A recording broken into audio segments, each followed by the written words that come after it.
In this example, we'll be encapsulating 0.3 milligrams of mRNA. This is enough for a small in vivo study to dose several mice and includes a little bit of surplus for characterization and to account for any losses that may occur during downstream processing when you do amicon filtration, tangential flow filtration, and sterile filtration. So at first, you'll need to measure enough RNA to do for this encapsulation. Typically, when you order your mRNA, it'll come in roughly 1 milligram per mil concentration. And then using this equation that you see here, you can calculate the volume that you're going to need. And so in this case, since we're doing 0.3 milligrams, we're going to need 0.3 milliliters of mRNA. So next, we'll be calculating the dilution of your mRNA in the formulation buffer. So the formulation buffer is an acidic buffer that was provided with GenVoy, and it's essential in order to ensure that your ionizable lipid is fully ionized and to ensure that you have very high encapsulation efficiencies. And so you'll be diluting the mRNA that we've just calculated in the previous step in the formulation buffer. And so to do that, we need to know a few parameters about our formulation. We'll be using GenVoy ILM at a concentration of 12.5 millimolar. We'll be choosing an N to P ratio of 4 to 1. Now the N to P ratio is the ratio between the cationic charges in your lipid and the anionic phosphates on the RNA backbone. So picking a 4 to 1 ratio means there are 4 times as many cationic charges as anionic charges. And we find that this ratio is a good place to start for mRNA formulations. For siRNA, for example, the standard N to P ratio would be 3 to 1. You can play with N to P ratios between 4 to 1 and 6 to 1, but we'll do 4 to 1 for this example. The other parameter that you'll need to know is your flow rate ratio, which we'll be choosing as 3 to 1 is our standard formulation for GenVoy. So using the table that's provided with your GenVoy ILM, you can see that by starting with a working GenVoy concentration of 12.5 millimolar, a flow rate ratio of 3 to 1, and an N to P ratio of 4, we require a concentration of the RNA to be 0.17 milligrams per mil. Next, we'll be calculating the dilution of your mRNA in the formulation buffer. So we decided that we're going to encapsulate 0.3 milligrams of mRNA and calculated that that will be 0.3 milliliters.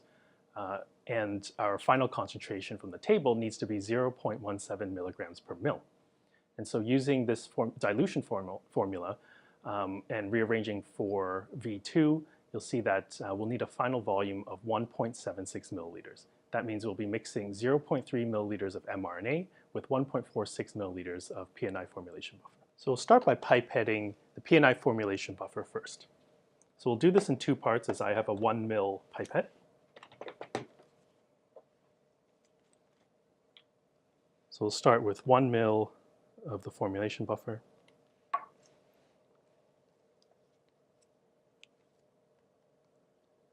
Pipette that into the intermediate container. And I'll take the rest of the buffer needed, which is 460 microliters.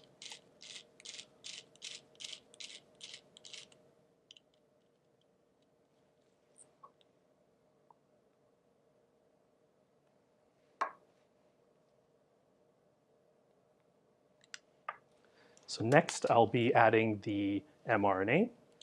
So this is 0.3 milliliters, so 300 microliters.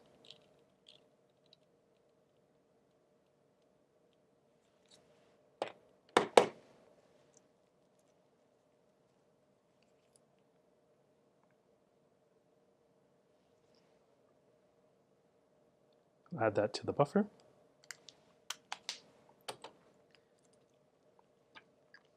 And typically at this point you would vortex this on medium setting for a few seconds. Next we'll be preparing GenVoy for the formulation. You should receive GenVoy in a 25 millimolar concentration. For this particular example, we're going to dilute it to 12.5 millimolar. So for this formulation, since we're doing a 2 ml formulation at a flow rate ratio of 3 to 1, that means we're going to need about 0.5 milliliters of GenVoy ILM.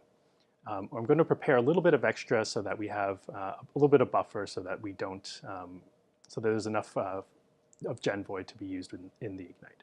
So Typically that's about 100 microliters more, so I'm just going to prepare 0.7 milliliters in this case, so we have excessive excess here. So I'll be mixing 0.35 milliliters of GenVoy.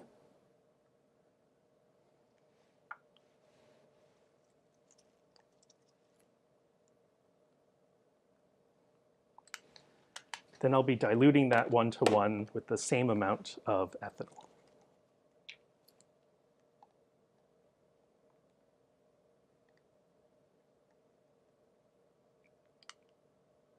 Just going to pipette up and down to mix.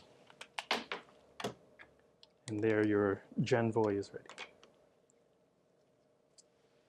So now we're going to prepare the NanoAssembler Ignite for the formulation. I'll use the quick run function, and in here I'll be able to set the different parameters that we'll need. So first we'll select the type of syringes that we'll be using in this experiment. So as for a 2 ml formulation, I'll need a 3 ml syringe on the C inlet and a 1 ml syringe on the R inlet. Our flow rate ratio here is 3-to-1, which I will enter here on the touch screen. Our total volume here is 2 milliliters, as I said, and our total flow rate will be 12 mils per minute. I will also be including a little bit of start and end waste, 0.35 for start waste, 0.05 for. Next, we'll load the solutions we just prepared into syringes. So we'll do this with the help of a blunt needle. I'll start with a 3 ml syringe for the mRNA. Remember, we prepared about 1.76 milliliters, and we need 1.5 mils for this formulation. I'll draw a little bit more than that into the syringe. I'll start by drawing a small amount in first. This will give me some headroom here to clear some of the bubbles in the syringe, which I'll do by tapping the side of the syringe here. Okay, with that, I will now push the residual air out of the needle and push the fluid level straight to the tip. Okay, and that'll leave me to fill the rest of the syringe.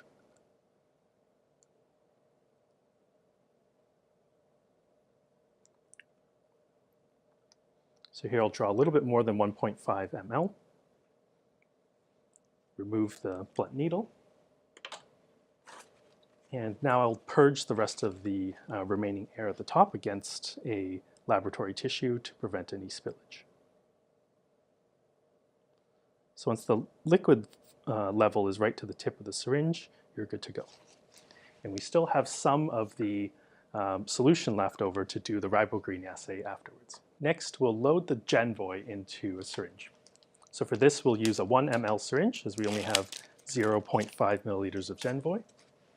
And again, I'll use the blunt fill needle to help here. And as before, I'll draw a little bit of the solution in that allow me to clear the air from the syringe, the top of the syringe. I'll push the fluid to the tip of the needle and then continue filling. So again, I'm going to just draw all of the GenVoy that we prepared into this syringe. We can always recover it afterwards. So with that, I'll draw a little bit of extra to pull the fluid out of the needle tip. And with that, I will remove the air by pushing the plunger until the level of the liquid has reached the tip of the syringe like that. With that, you're good to go for the GenVoy. Next, we'll prepare the Ignite for formulation. We'll start by loading the Ignite with the next-gen cartridge. So the cartridge goes into the slot like this. Next, we'll load the syringes into the cartridge by rotating the rotating block up. This is the 3 ml syringe that goes into the C channel. And this is a lure lock, so I'll twist it in place till it's firm. And then we have our GenVoy in a 1 ml syringe that I'll place in here, just like that, and replace the rotating block down to the starting position. Next, we'll add our collection tubes. So these are standard 15 mil Falcon tubes. We'll start with the waste on the left. We'll snap that in and pull it down. And our sample collection tube on the right. Just like that. So we'll just close the lid, hit next. And here you'll see a summary of your formulation and an indication that your formulation is ready to go. You have a new cartridge, it's the correct type of cartridge, and your lid is closed. It'll also ask you to check that your recipe is correct, your syringes are locked into the cartridge, you've loaded enough reagent, and we've done all of that. And so with that, I can just press start.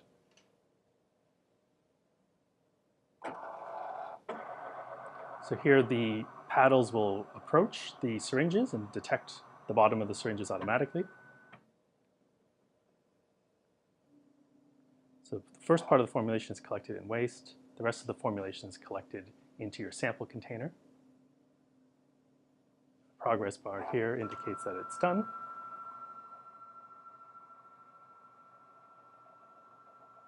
All of your parts then will return to the home position, including your sample switch arm. And just like that, your formulation is complete. So once the formulation is complete, it'll say completed on the screen, and then you'll be safe to open the lid and retrieve your sample. So at this, as the sample comes off of the instrument, because we did a 3-to-1 formulation, it'll be in about 25% ethanol. Typically, you would dilute this right away and prepare it for downstream processing, such as tangential flow filtration, or at this scale, typically Amicon filtration, which is a centrifugal filtration method. We'll unload the rest of the instrument as well. So take the waste, remove the syringes and the cartridge, and that is all disposable. And last but not least, we will do a quick wipe of all the surfaces, and you're ready for your next run. So at this stage, we're going to size the particles using a dynamic light scattering instrument. This could be an important test at this point to make sure the formulation itself has gone well and that it's worthwhile to continue on and commit to the downstream processing. So to do that, we'll dilute the particles in a low volume cuvette. We'll start with 300 microliters of PBS, which is the dispersant that's set in the Zetasizer software.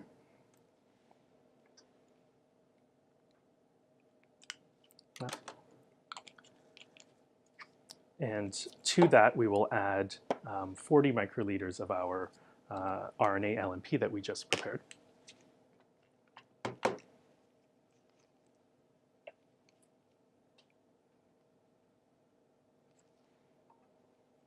So I'll add that to the cuvette here. I'll pipette a few times just to make sure it's mixed.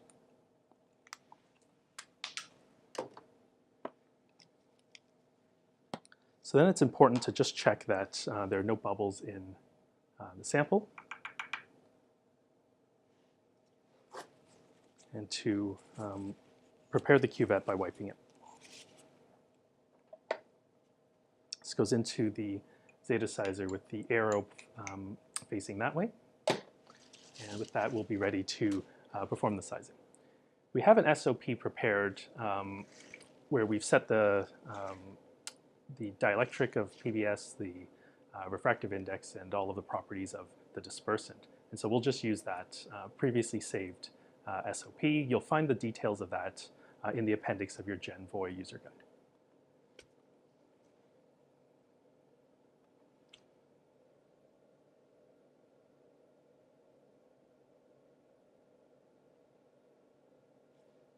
So with that, I'll just hit start on the screen, and the measurement should begin.